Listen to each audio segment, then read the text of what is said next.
एक खूबसूरत गांव में हरे भरे खेतों के बीच एक छोटा सा घर था, जहां दो नन्हे भाई बहन अपने माता पिता के साथ खुशी खुशी रहते थे।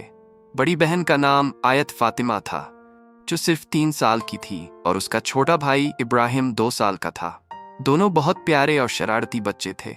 उनके बाबा उनसे बहुत प्यार करते थे और उनके लिए हमेशा नई नई खुशियां ढूंढते रहते थे।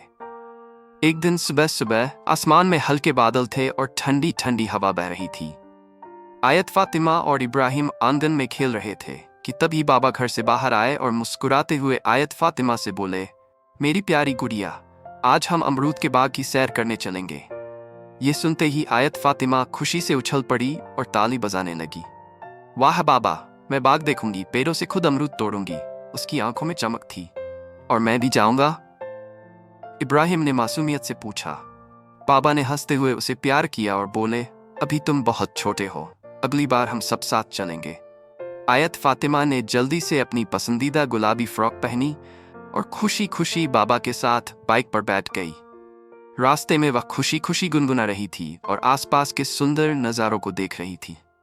गांव की कच्ची सड़कों से गुजरते हुए वह खेतों में काम करते किसानों और खुले मैदान में चरती हुई गाय भैंसों को देखकर बहुत खुश हो रही थी। कुछ ही देर में वे बाग पहुंच गए।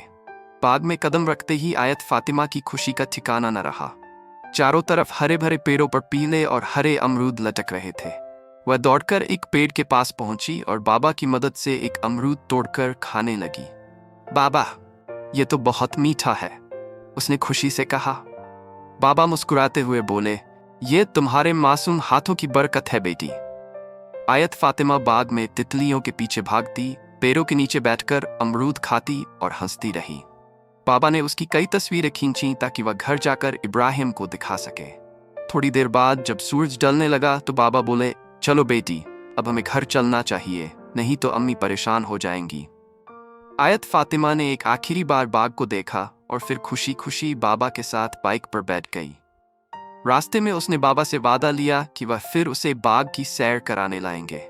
घर पहुंचकर जब आयत फातिमा ने अपनी अम्मी और इब्राहिम को बाग की कहानी सुनाई और अपने हाथों से तोड़े गए अमरूद दिखाए, तो इब्राहिम भी बहुत खुश हो गया और जिद करने लगा कि वह भी अगली बार जरूर जाएगा।